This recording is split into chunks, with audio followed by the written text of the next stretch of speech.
Can you believe that every single year 3 million people sit the IELTS exam?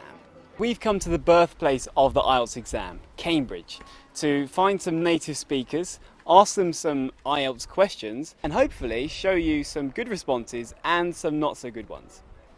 And in this video, we're going to be focusing specifically on part 3 of the IELTS speaking exam. Let's go! Oh, no. Let's go!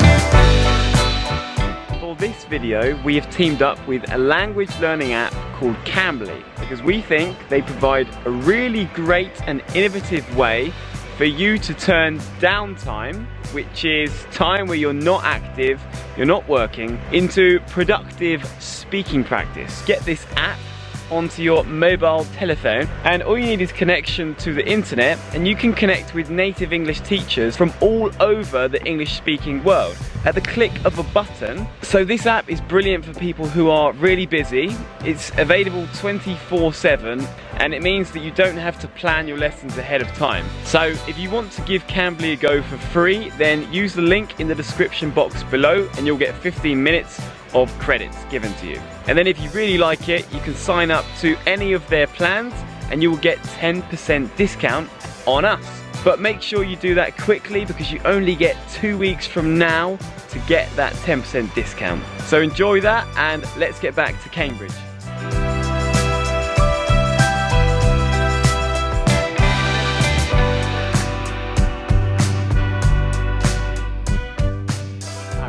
Pleased to meet you. Pleased to meet you too. Can clothing tell you much about a person? Only if they're wearing it. What makes a good student? What makes a good student? Yeah. Somebody who's just fun and wants to get involved. Good. Where did you go to school? The Central, along by Parker's Beach. What is the difference between the way that adults learn and the way that children learn? Children learn slowly and with mistakes. By mistakes. They learn by mistake. That's not right. Children learn. Do most people have a computer in your home country? Definitely, yes. Almost everybody has a computer here. Yeah. Why do some companies ask their staff to wear uniforms? So they'd all look the same, I guess. They're not doing too well at the moment, are they? They're not. I expected better. Yeah. Should we give them some tips? I think we should. I think they need it. Yeah. And then give them a second chance. Yeah, let's give them one more chance to prove themselves. Let's see what they've got. Do you believe everything you read in the newspapers? It depends on the newspaper, to be honest. There are some terrible newspapers and there's some pretty good ones. But generally, I think you need to take everything you read with a little pinch of salt. Otherwise, yeah, you can very easily get misled and it doesn't pay to believe everything you read in newspapers. That was Beautiful. That was the There we best. go. There we go. What makes a good student, in your opinion? Very simple. Somebody who works hard. It's that simple. In university, as in school, it's a dead simple thing. You work hard, no stress, you pass. You don't work, stress, you fail. So good students work hard. That's it. That's all they have to do. And it's not clever, it's dead simple. What did you study? Well, at my time, you just went through the curriculum of all sorts of things. You never concentrated on any one thing like they do today. I mean, you had maths, English, history, geography, whatever, but you just got 45 minutes of each. Never, at my time, there was never any direction into one particular subject. How can a teacher make lessons for children more interesting? Find a way to engage the children and connect with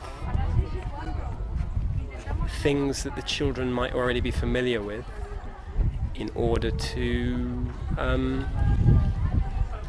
kind of associate the topic that they're being introduced to something the children have maybe already experienced.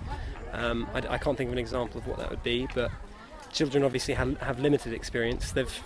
Some of them have been stung by wasps, so if you're teaching them about, I don't know where I'm going with this, if you're teaching them about something bad, then you could use the sting of a wasp somehow.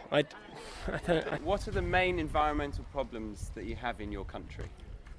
In England, we have a certain amount of pollution with plastic waste that ends up in the sea. Don't know if you saw the series Blue Planet by David Attenborough. That featured that. Yeah. We also have problems with the exhaust from cars, producing nitric oxide and so on, pollution in the air. Yeah, we do. Do you think computers will one day replace teachers in the classroom? No, not at all. The teachers I remember, even now here at Cambridge, are those with a personality. Those that can lighten up a lecture with a bit of humour, that can make a face, that can wave their arms about, that you relate to them. They're the good teachers and they're the ones that help learning. Computers can't do that. How were your teachers when you were growing up? Well, I remember one guy called Archie Neal specifically because he was like that. Some others were really lousy. And I'm sure they were lovely people, I'm sure they loved their mothers, but they were lousy teachers. Children, a teacher could best help a child by using things they are already familiar with, and with fun, with play as well. Children love to play, so if you can turn something into a game, and you can transform a topic or a subject into a game, they're more likely to play. You know, all children, puppies like to play. Young mammals of any description, they love playing. So if you want to help, just mess about, turn it into a game. What was your favourite subject in school? That's a good one. I suppose handicraft, as they called it, woodwork. I was in woodwork for a while, and then they decided after a certain period we're going to shut that down and you're going over to metalwork. The two subjects, you could join whichever one you wanted, but I like wood, like working with wood. Okay. But metalwork, I just didn't enjoy it really. Didn't enjoy it.